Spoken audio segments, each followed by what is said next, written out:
Assalamualaikum warahmatullahi wabarakatuh. Perkenalkan, nama saya Rahmat Hidayatullah dengan NIM 21051204020 dari Prodi S1 Teknik Informatika B 2021 Universitas Negeri Surabaya.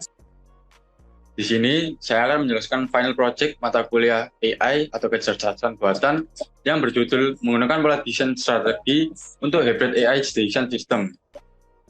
Memasuki pendahuluan. Pola desain berasal dari arsitektur digunakan dalam standarisasi dan komunikasi desain sistem berorientasi objek dalam arsitektur TI. Pola desain juga diterapkan dalam sistem pembelajaran mesin untuk mendokumentasikan dan struktur desain dari perspektif rekayasa perangkat lunak.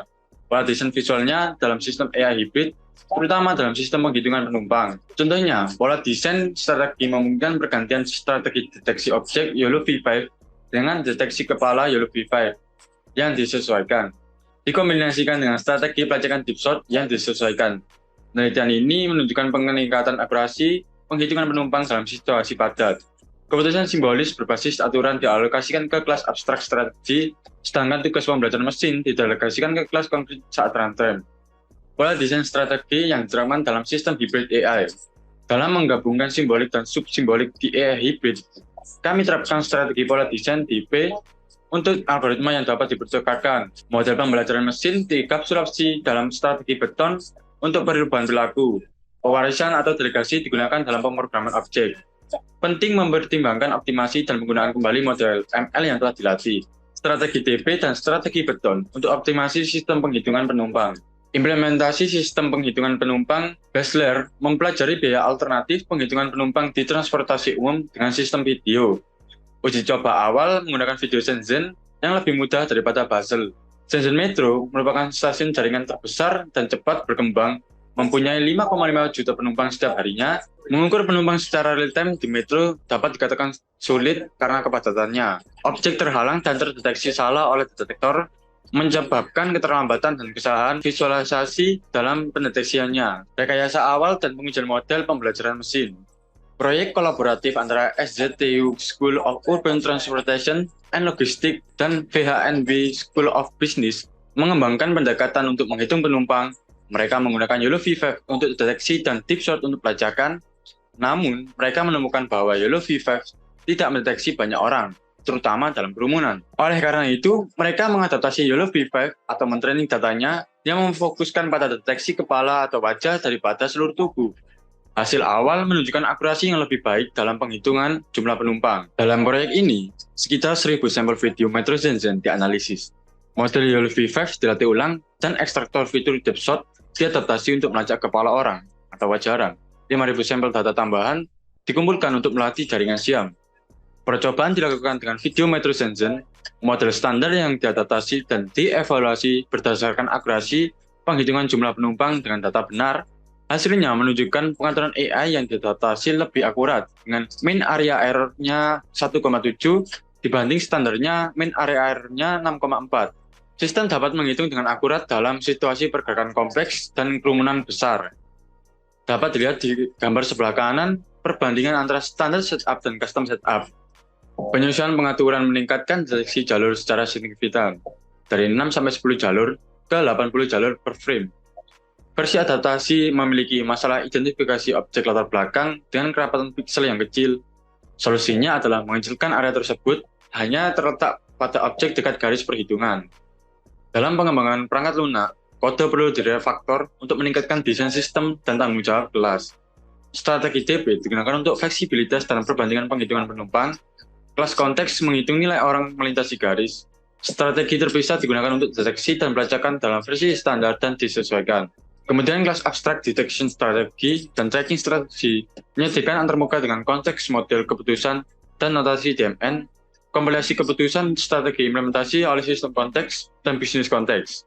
Sistem konteksnya sendiri mencakup aspek teknis seperti perangkat keras, resolusi kamera, dan jumlah GPU yang tersedia. Konteks bisnis mempertimbangkan kepadatan orang, serta tujuan bisnis seperti menghitung jumlah orang atau jumlah orang dengan masker yang relevan dalam situasi COVID-19 pada waktu itu. Memasuki siklus penerapan. Pengembangan AI hybrid mirip siklus hidup TI tradisional, tapi melibatkan ML dan KI. Siklus ML melibatkan persiapan data, evaluasi model, dan operasi. Model ML dapat digunakan ulang dengan tensor follow-up DevOps, dan MLOps. Membangun pipeline pengiriman otomatis. Pengembangan AI hybrid butuh pemilihan model hingga penyebarannya.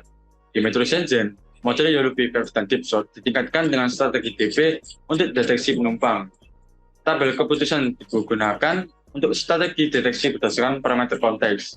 Setelah integrasi dan pengujian sistem hybrid dipakai dengan pemantauan waktu nyata, jika akurasi menurun, strategi dan sistem bisa diubah melalui antarmuka standar dan pengoptimalan rekursif atau epoch. Sekarang kita memasuki live demo menggunakan pola desain strategi untuk hybrid AI design system secara sederhana menggunakan YOLO V5. Pertama, dalam mengembangkan sebuah AI, kita perlu membuat sebuah model di mana model itu memerlukan data. Nah, datanya nanti akan kita olah menjadi sebuah dataset. Untuk data pada kasus ini, saya menggunakan sebuah data yang bernama unique face.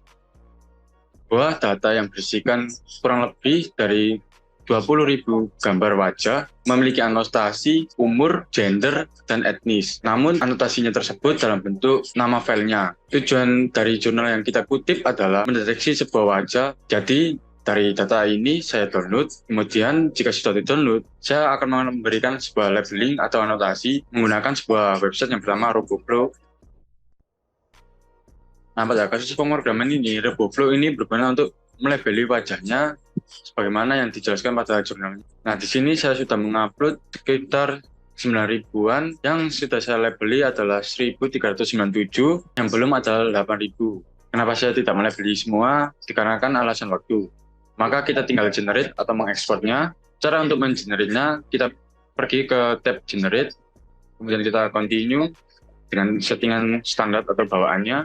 Dan sebelumnya saya juga sudah mengenerate dua data yang valid atau yang saya gunakan. Yang pertama adalah dataset yang berisikan 300 gambar dengan presisian 100%. Kemudian ada sebuah dataset yang berisikan gambar sekitar 1.397. Dan untuk model yang pertama ini sudah saya train dan mendapatkan bobotnya. Nanti kita akan coba bandingkan, kita ekspor. Nah, kemudian kita pilih versinya. Karena di jurnalnya menggunakan YOLO V5, kita pilih YOLO V5 versi PyTorch. Langkah pertama yang kita perlu lakukan adalah membuat virtual environment Python untuk mengisolasi package yang kita akan install nanti, jadi tidak akan mengganggu package lainnya atau mengganggu project kita lainnya. Perintah python-m pnv, nama virtual environment-nya, kita beri nama was AI, enter. Nah, jika sudah seperti ini, kita buat folder lagi di sini yang bernama src atau source, untuk memisahkan antara folder package dengan folder codingan kita dan datasetnya. Nah, jika sudah akan muncul seperti ini, kemudian kita masuk ke folder src, kita buat sebuah directory baru lagi yang bernama result untuk menyimpan hasil pentrainingan, hasil pendeteksiannya. Kita masuk lagi ke folder result, buat folder lagi yang bernama train, kita buat folder lagi yang bernama detect. Jika sudah dapat kita lihat di sini sudah ada folder-folder yang kita buat tadi. Kita kembali ke sini, ini kita taruh di folder src.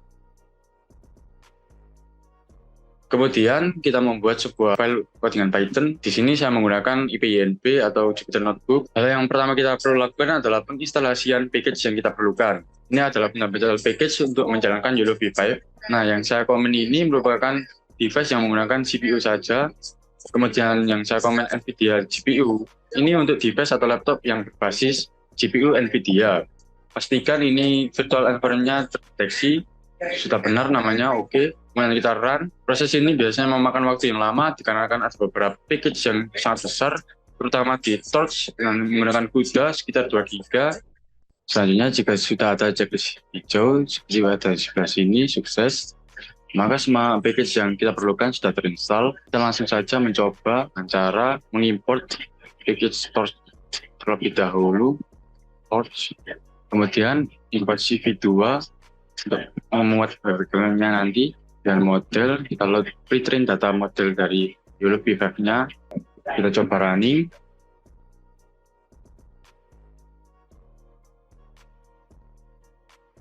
Nah, jika sudah sukses seperti ini, kita coba memuat atau meload webcam-nya menggunakan CV2.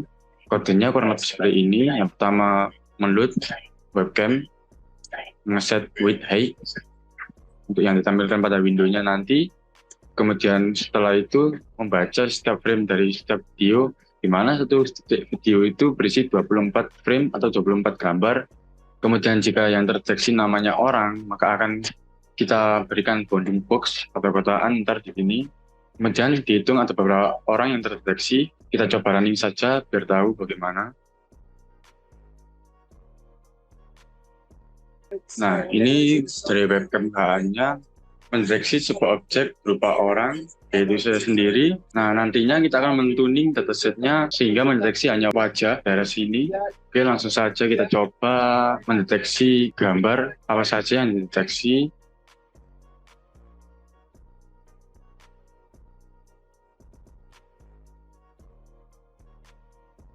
Kita coba lihat. Ya, yang terdeteksi adalah objek orang, jadi bukan wajah. Nanti akan kita tuning. Sekarang kita akan memasuki sesi training dataset yang telah kita buat di RoboFlow tadi. Kita perlu mengkonfigurasi sedikit di bagian variabel train, val, dan test, di mana ini bukan absolute path, jadi sulit untuk membacanya. Nah, ini kan ada folder test misal, kemudian memanggil folder image. Yang dipanggilkan ini, kita klik kanan, copy path, kemudian kita paste. Oke, selanjutnya kita perlu mengcloning dari dataset bawaan YOLO-V5 untuk memberikan parameter dari YOLO-V5-nya. Kita tunggu cloningnya sampai selesai, nanti akan muncul folder YOLO-V5 di sebelah sini. Kemudian untuk komennya seperti ini, Python YOLO-V5/train.py. Maksudnya ini kita memanggil sebuah file yang bernama train.py di folder YOLO-V5. Jadi di sini kita cari, nah ini codingannya, kita ambil dari sini. Kemudian dengan parameter datanya adalah data yang kita generate tadi di RoboFlow, data.yaml, dengan bobotnya adalah YOLO 5M. Ini terlalu berat, sebenarnya kita coba yang 5S saja, yang small. Untuk epoxnya kita coba kurangi menjadi 20 agar tidak terlalu lama dan memakan waktu. Nah, nanti hasilnya akan disimpan di result train. Untuk batch ini maksudnya ya pentrainingan itu memiliki 16 kali perulangan atau iterasi. Nah, kita coba run.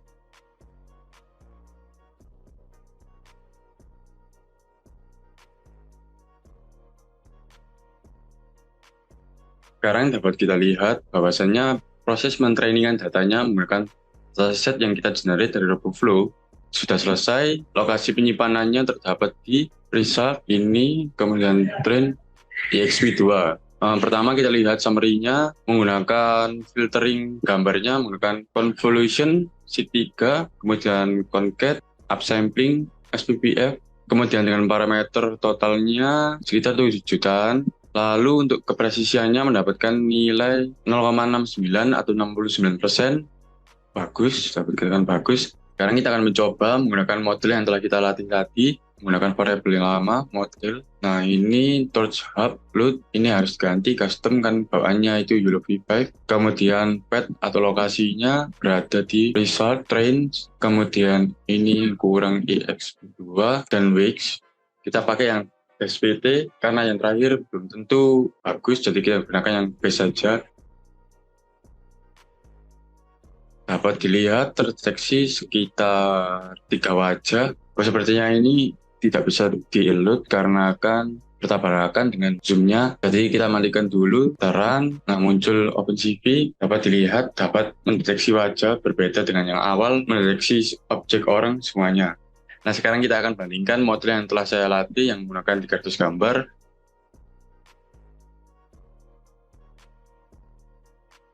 Model 1 yang barusan kita training. Kemudian model yang kedua merupakan yang saya train sebelum membuat video ini, sejumlah 300 gambar.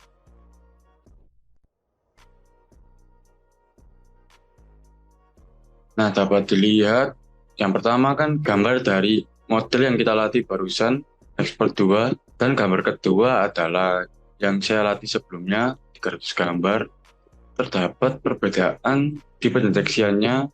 Yang kita barusan latih itu mendeteksi lebih akurat di daerah wajah, namun tidak semuanya yang dapat terdeteksi. Mungkin jumlah datasetnya kurang. Yang kedua mendeteksi wajah namun lebih ke daerah kepala, jadi tidak dibaca saja. Yang terakhir merupakan kesimpulan, pola desain telah lama digunakan dalam rekayasa perangkat lunak. Penelitian baru-baru ini menyelidiki pola desain dalam pembelajaran mesin. Dalam AI hybrid diperlukan perangkat menggunakan pemrograman tradisional. Pola desain GOF, Goal of Force, bisa menggabungkan pembelajaran mesin dan rekayasa pengetahuan. Yellow Feedback dan Dipshot unggul dalam penghitungan penumpang di metode Shenzhen. Penelitian lebih lanjut perlu memahami penggabungan pembelajaran mesin dan rekayasa pengetahuan dalam AI hybrid. Kolaborasi antar komunitas ahli perangkat lunak, pembelajaran mesin, dan rekayasa pengetahuan perlu ditingkatkan. Pola desain memfasilitasi penggabungan bidang penelitian yang heterogen. Demikian yang dapat saya sampaikan. Bila ada kata yang kurang berkenan atau kurang tepat, saya ucapkan mohon maaf dan terima kasih telah menonton video ini. Wassalamualaikum warahmatullahi wabarakatuh.